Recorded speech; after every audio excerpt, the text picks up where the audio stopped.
As-tu déjà ressenti que la vie te file entre les doigts dans un monde rempli de distractions et de stress?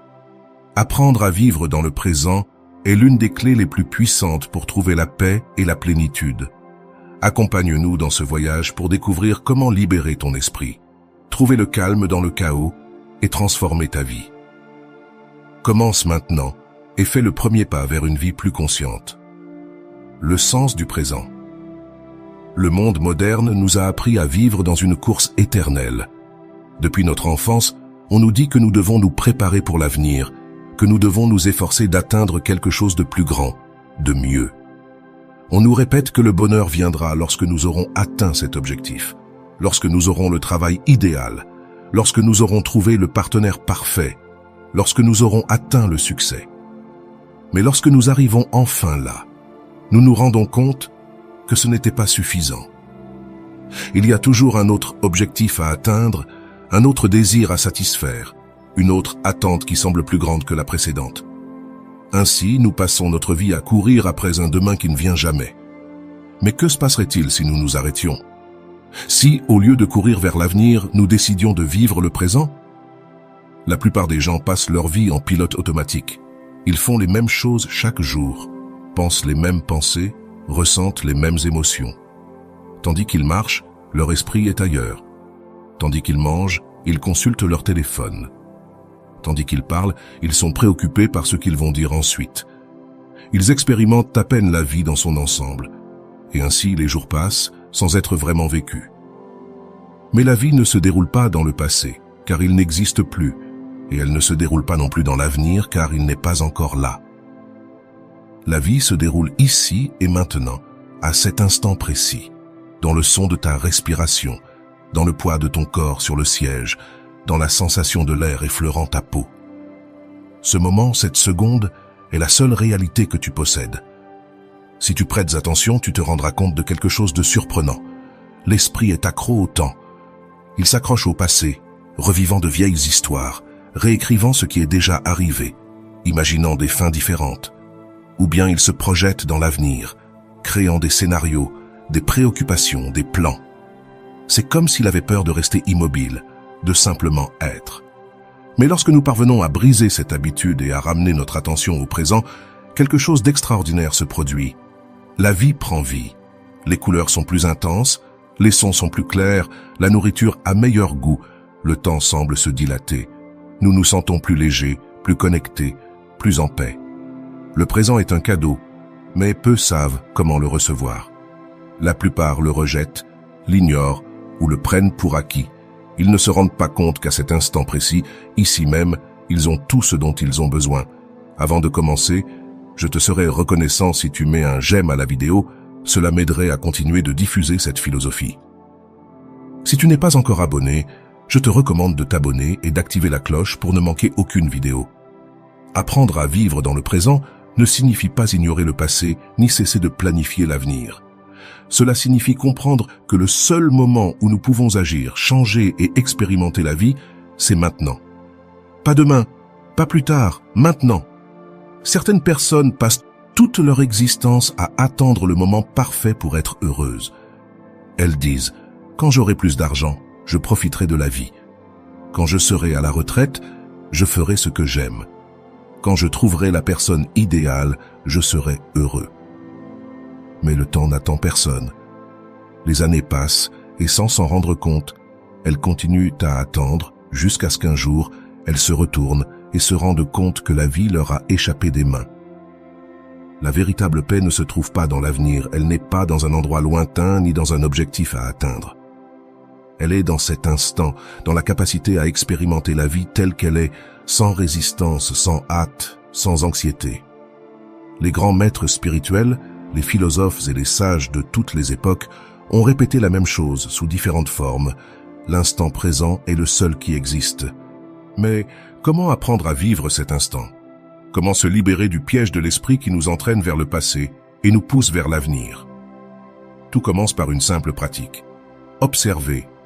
Observer comment ton esprit s'évade, observer comment l'impatience surgit lorsque tu attends dans une file, observer comment tu te perds dans tes pensées pendant que tu manges, observer comment tu te distrais lorsque quelqu'un te parle. L'acte simple de prendre conscience est le premier pas. C'est comme se réveiller d'un long sommeil. Soudain, tu prends conscience de tout le temps que tu as perdu dans ta tête. Et quand tu prends conscience, tu peux changer. Respire profondément, sens l'air entrer et sortir de ton corps. Écoute les sons autour de toi. Perçois la texture des objets que tu touches. Regarde vraiment les gens quand tu leur parles. Goûte chaque bouchée de ta nourriture comme si c'était la première fois. La vie est remplie de moments précieux, mais nous ne les percevons que lorsque nous sommes présents. Peut-être n'as-tu jamais remarqué comment le vent joue avec les feuilles des arbres, ou la façon dont la lumière change au fil de la journée, ou la sensation de tes propres battements de cœur dans ta poitrine. Le présent est un portail. Lorsque nous apprenons à y vivre, nous nous rendons compte que tout ce que nous cherchons à l'extérieur, la paix, le bonheur, la plénitude, a toujours été en nous. Nous devions juste nous arrêter et regarder. Alors, la question n'est pas comment sera l'avenir, ni qu'est-il arrivé dans le passé. La véritable question est, es-tu ici? Vis-tu ce moment ou le perds-tu? Chapitre 2. Le détachement du passé. Le passé est une ombre qui nous suit partout. Certaines personnes le portent comme un fardeau sur le dos, d'autres le traînent comme des chaînes invisibles, des moments passés, des souvenirs qui font encore mal, des erreurs qui se répètent sans cesse dans l'esprit, comme un film interminable. C'est comme si elles étaient prisonnières d'un temps qui n'existe plus, revivant ce qui a été, ce qui aurait pu être, ce qui ne sera jamais. Mais le passé est passé. Peu importe combien tu y penses, peu importe combien tu l'analyses, tu ne peux pas le changer. Et pourtant, beaucoup de gens vivent prisonniers de lui, se définissant par ce qu'ils ont fait ou ce qui leur a été fait.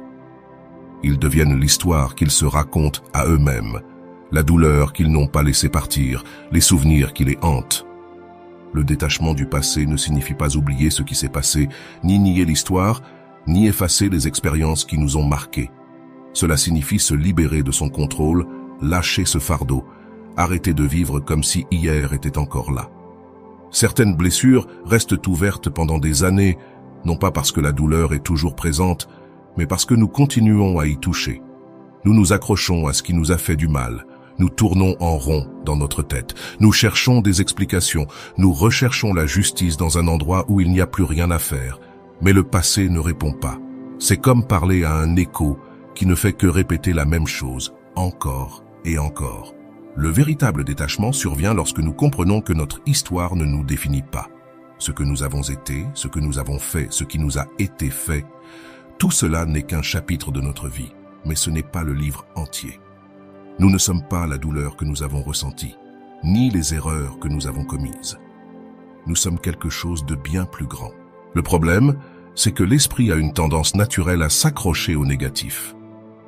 Nous nous souvenons davantage des échecs que des réussites, des trahisons que des gestes d'amour, des paroles blessantes que des mots réconfortants. C'est un mécanisme de survie, une façon de nous protéger de l'avenir. Mais lorsque nous laissons ces souvenirs nous définir, nous devenons prisonniers de quelque chose qui n'existe plus. Lâcher le passé est un acte de courage. Cela signifie accepter ce qui a été sans résistance, sans lutte. Cela signifie pardonner, non pas parce que l'autre le mérite, mais parce que nous méritons la paix. Cela signifie regarder en avant sans le poids de ce que nous ne pouvons plus changer. Il y a des personnes qui ont vécu des expériences terribles et qui ont pourtant trouvé le moyen d'avancer, non pas parce que leur douleur n'était pas réelle, mais parce qu'elles ont compris qu'être prisonnières de leur passé ne faisait que leur voler leur présent. La vie n'attend personne. Elle ne s'arrête ni pour les blessures, ni pour les histoires tristes. Elle continue d'avancer. Et si nous n'apprenons pas à lâcher prise, nous restons en arrière. Le passé est un maître, mais pas une maison. Il est là pour nous enseigner, pour nous donner de la perspective. Mais il n'est pas fait pour que nous y vivions. Chaque jour est une nouvelle occasion d'écrire une seule histoire différente, de laisser derrière ce qui ne nous sert plus, de commencer à nouveau sans le fardeau de ce qui a été. Quand nous apprenons à nous détacher, nous ressentons de la légèreté. L'esprit cesse d'être pris au piège du passé et se concentre sur ce qui se passe maintenant. Et dans cet espace, dans cette liberté, nous trouvons la véritable paix. Il ne s'agit pas d'oublier, mais de se libérer. Il ne s'agit pas d'ignorer ce qui est arrivé, mais de choisir consciemment de ne pas laisser cela nous contrôler. Parce qu'en fin de compte, le passé n'a de pouvoir sur nous que si nous lui en donnons. Et quand nous apprenons à lâcher prise, nous découvrons quelque chose d'incroyable. Le présent est bien plus vaste que ce que nous imaginions. Chapitre 3. Se libérer de l'anxiété du futur. Le futur est une promesse. L'incertitude est un territoire inconnu que personne n'a foulé, un espace qui n'existe pas encore, mais qui nous obsède comme si nous l'avions entre nos mains. Nous nous inquiétons de ce qui viendra, de ce qui pourrait arriver, de ce qui est hors de notre contrôle. L'esprit projette des scénarios, imagine des problèmes, crée des histoires de ce qui pourrait mal tourner. Et ainsi, sans nous en rendre compte, nous perdons le présent, piégés dans un temps qui n'est pas encore arrivé. L'anxiété du futur est l'une des charges les plus lourdes que nous puissions porter. C'est cette sensation que quelque chose est sur le point de se produire, cette inquiétude qui nous fait sentir que nous ne sommes jamais complètement en sécurité, qu'il y a toujours quelque chose à résoudre, quelque chose à planifier, quelque chose qui pourrait mal tourner. Nous vivons en état d'alerte constante, comme si nous préparant à chaque désastre possible pouvait nous éviter la douleur. Mais l'avenir est incontrôlable. Peu importe combien tu y réfléchis, peu importe combien tu planifies, il y aura toujours quelque chose qui échappe à tes mains. Pourtant, l'esprit insiste pour essayer d'anticiper tout. Il veut des garanties, de la sécurité, des certitudes. Mais la vie ne fonctionne pas ainsi. Se libérer de l'anxiété du futur ne signifie pas abandonner ses objectifs ou ne plus planifier. Cela signifie apprendre à vivre avec l'incertitude sans qu'elle nous paralyse, accepter que tout n'est pas sous notre contrôle et que cela va bien ainsi. Cela signifie avoir confiance que, peu importe ce qui arrive, nous aurons la capacité de l'affronter quand le moment viendra. La peur du futur nous vole la tranquillité du présent. Elle nous fait vivre dans une tension constante, comme si chaque pas dépendait de ce qui viendra ensuite. Mais l'avenir n'est pas quelque chose que nous devons résoudre maintenant. Il se construit jour après jour, avec chaque action, chaque décision, chaque instant vécu pleinement. Lorsque nous apprenons à lâcher prise sur la nécessité de contrôler l'avenir, nous découvrons que l'instant présent est bien plus vaste que ce que nous croyons. Nous réalisons que la vie se déroule ici, maintenant, et que se préoccuper de ce qui n'est pas encore arrivé nous éloigne de la véritable paix. L'esprit anxieux court en avant à la recherche de réponses qui n'existent pas encore, mais le cœur tranquille sait qu'il n'y a pas de précipitation, que l'avenir viendra quand il devra venir. En attendant, la seule chose qui compte vraiment est de vivre cet instant avec toute la présence possible. Demain n'est pas garanti, mais cet instant l'est. Et en lui, nous avons tout ce dont nous avons besoin. La pleine attention dans la vie quotidienne. La vie se déroule à chaque instant, mais la plupart des gens ne sont pas vraiment là pour la vivre. Leurs corps sont présents, mais leurs esprits sont ailleurs, faisant des plans, se souvenant de vieilles conversations, se préoccupant de ce qui manque ou de ce qui va arriver. La pleine attention est l'art de récupérer le moment présent, de s'immerger dans chaque expérience avec une totale présence et clarté. Chaque jour, dès que nous nous réveillons, jusqu'à ce que nous fermions les yeux la nuit, nous sommes entourés d'opportunités pour pratiquer la pleine attention. Elle se trouve dans la façon dont nous ressentons le poids de notre corps sur le lit au réveil, dans le son de l'eau qui coule sous la douche, dans la première gorgée de café ou de thé, dans l'air frais du matin qui caresse la peau. Mais quand l'esprit est accéléré, ces petits moments passent inaperçus. Beaucoup de gens vivent en pilote automatique. Ils se lèvent et commencent leur journée sans être conscients de ce qu'ils font. Ils s'habillent, prennent leur petit déjeuner, travaillent, conversent, marchent, mais ils ne sont pas vraiment là. Leur attention est fragmentée, partagée entre des pensées du passé et des préoccupations sur l'avenir. Ils n'expérimentent que rarement ce qui se passe ici et maintenant, dans l'unique moment qui existe réellement. La pleine attention n'est pas quelque chose que l'on pratique uniquement pendant la méditation ou lors d'une retraite spirituelle. Il ne s'agit pas de faire des pauses forcées, ni de chercher des moments spéciaux pour se déconnecter du monde. Il s'agit plutôt d'une manière d'être dans le monde, de vivre avec une pleine conscience tout ce que nous faisons, peu importe à quel point cela semble simple ou quotidien. Marcher dans la rue sans se presser, ressentir chaque pas, Observez l'environnement sans jugement ni distraction. Mangez lentement, savourez les saveurs et les textures sans regarder un écran ou penser à autre chose. Écoutez quelqu'un avec une totale présence, sans formuler la réponse dans notre esprit, avant même que l'autre personne ait fini de parler. Respirez profondément et sentir l'air entrer et sortir du corps sans rien changer, juste observer.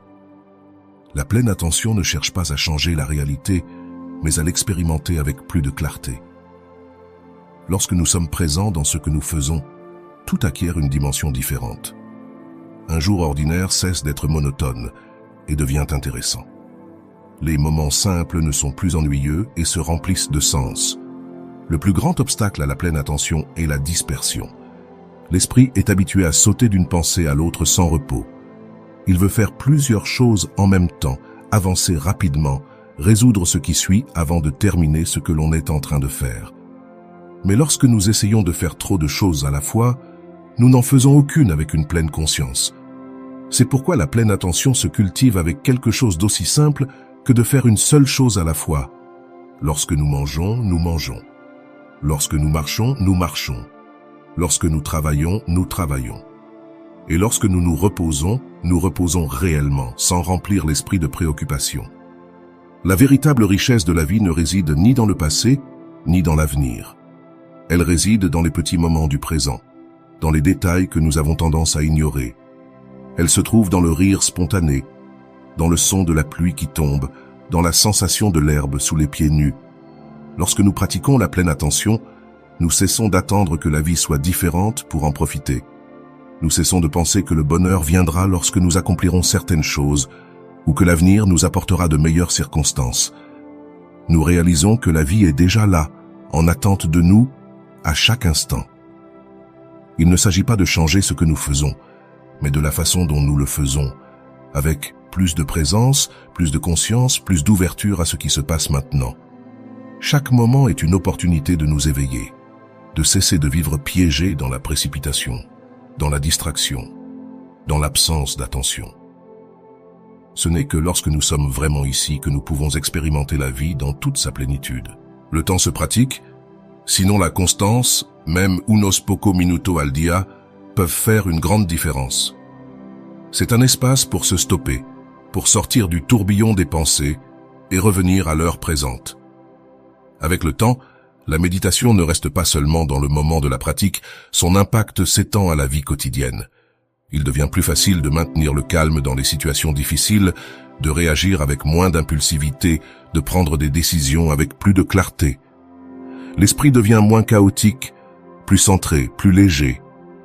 La véritable transformation n'a pas lieu en un instant, mais avec la pratique, jour après jour. La méditation nous enseigne que nous n'avons pas besoin de contrôler la vie pour être en paix. Nous avons seulement besoin d'apprendre à être présent avec ce qui est, tel qu'il est. Trouver la paix dans le chaos. Le monde est un lieu bruyant. Le trafic, les nouvelles, les préoccupations quotidiennes, les problèmes personnels, tout semble se déplacer à un rythme accéléré, sans trêve, sans pause. Nous vivons entourés de distractions, d'exigences, de situations qui échappent à notre contrôle, et au milieu de ce tourbillon, trouver la paix peut sembler impossible. Mais la paix ne dépend pas du monde extérieur. Elle n'est pas dans l'absence de problèmes, ni dans le silence absolu, ni dans la perfection des circonstances. La paix est un état interne, une force qui se construit de l'intérieur. Un refuge qui n'est pas affecté par le chaos extérieur. Certaines personnes cherchent le calme en tentant de changer tout ce qui les entoure. Elles pensent que si elles réussissent à résoudre chaque problème, si elles éliminent chaque obstacle, si elles contrôlent tout ce qui se passe, elles trouveront la tranquillité. Mais le monde aura toujours des imprévus, il y aura toujours du bruit, toujours quelque chose qui défiera l'instabilité. La vraie paix ne se trouve pas en tentant de contrôler le chaos, mais en apprenant à être au milieu de lui sans se laisser emporter. C'est comme l'œil d'un ouragan. Au centre, tout est calme, même si autour de lui, le vent souffle avec force. Comment cultiver cette paix intérieure? Tout commence par l'acceptation. Accepter que tout n'est pas sous notre contrôle, que le changement est inévitable, que le monde suit son cours avec ou sans notre intervention. La résistance au chaos génère seulement plus de souffrance. En revanche, lorsque nous cessons de lutter contre l'inévitable, nous trouvons un soulagement, un peu de liberté. Un autre chemin vers la paix est la respiration consciente. Au milieu du bruit, quelques respirations profondes peuvent suffire à revenir au présent, à retrouver la clarté. La respiration est le pont entre le corps et l'esprit, l'ancrage qui nous maintient lorsque tout semble déborder. L'attention pleine est également clé. Lorsque nous nous concentrons sur le présent, sur ce que nous faisons à cet instant, le chaos perd de son pouvoir. Un instant de pleine présence, de véritable connexion avec ce qui se passe ici et maintenant, suffit à nous rappeler que le calme ne dépend pas de ce qui se passe à l'extérieur, mais de la manière dont nous l'affrontons. Certains trouvent la paix dans la nature, dans la musique, dans la méditation, dans un geste simple comme prendre une tasse de thé en pleine conscience. Peu importe la méthode, l'important est de se rappeler qu'il existe toujours un espace en nous où le chaos n'atteint pas. La paix n'est pas l'absence de problème, c'est la capacité à rester ferme au milieu d'eux, à respirer sereinement pendant que la tempête passe, car tout est passager, le bien, le mal, le bruit, la confusion. Et quand nous comprenons cela, quand nous cessons de nous accrocher à ce que nous ne pouvons changer, nous trouvons la liberté de rester en paix, peu importe ce qui se passe autour de nous. Le pouvoir de la gratitude. Nous vivons dans un monde qui nous enseigne à nous concentrer sur ce qui manque, ce que nous n'avons pas encore accompli, ce qui est encore à venir. La société nous pousse à chercher toujours plus de succès, plus d'argent, plus de reconnaissance, plus de choses. Et dans cette course sans fin, nous passons souvent à côté de ce que nous avons déjà. Mais la gratitude change notre manière de voir la vie. Il ne s'agit pas seulement de dire merci par politesse, mais de développer un regard qui apprécie ce qui est présent, au lieu de se concentrer sur ce qui manque. C'est un changement profond, une manière de transformer la manière dont nous expérimentons le monde. Lorsque nous pratiquons la gratitude, nous découvrons que le bonheur ne dépend pas de grands accomplissements ou de moments extraordinaires. Il est dans la simplicité, dans la chaleur du soleil sur la peau, dans le rire de quelqu'un de cher, dans la nourriture que nous avons sur la table, dans le fait de se réveiller chaque matin avec une nouvelle opportunité de vivre. La gratitude ne signifie pas ignorer les problèmes ou prétendre que tout est parfait, mais reconnaître qu'il y a toujours quelque chose pour lequel nous pouvons être reconnaissants, même dans les moments difficiles. La gratitude nous libère du désir constant de plus. Elle nous apprend à apprécier ce que nous avons ici et maintenant, à lâcher l'anxiété du futur et le poids du passé, car elle nous concentre sur ce que nous avons vraiment, le présent. Lorsque nous apprenons à vivre avec gratitude, la vie cesse de ressembler à une lutte et commence à être perçue comme un cadeau. Chaque jour devient une opportunité d'expérimenter, d'apprendre, d'aimer, de grandir. Et lorsque nous nous rendons compte de cela, tout change. La fin d'un voyage, le début d'un autre. Nous avons parcouru ensemble un chemin de réflexion et d'apprentissage. Nous avons exploré l'importance de vivre dans le présent, de lâcher le passé, de nous libérer de l'anxiété du futur, de développer l'attention pleine, de cultiver la paix dans le chaos et de trouver la gratitude à chaque instant. Mais ce n'est pas la fin, c'est seulement le début, car la véritable transformation ne survient pas simplement en écoutant ces mots, mais par la pratique quotidienne, par de petits changements, par des moments de conscience, par la décision de vivre de manière plus pleine, plus libre, plus authentique. Maintenant, le prochain pas est entre tes mains. Comment peux-tu appliquer tout cela dans ta vie? Comment peux-tu apporter plus de présence, plus de paix, plus de gratitude à ton quotidien? Il ne s'agit pas de tout changer d'un coup, mais de commencer par un seul moment, une seule respiration, une seule action. Si ce contenu t'a inspiré, si cela t'a donné quelque chose à réfléchir, partage-le avec quelqu'un qui pourrait en avoir besoin. Abonne-toi pour continuer à explorer ensemble ce chemin et laisse ton commentaire avec ton expérience, ta réflexion, ou ce qui t'a le plus marqué de ce voyage. Rappelle-toi, la vie se passe maintenant, pas demain, pas dans le passé. Ici et maintenant, et dans cet instant, tu as tout ce qu'il te faut pour commencer à vivre avec plus de plénitude.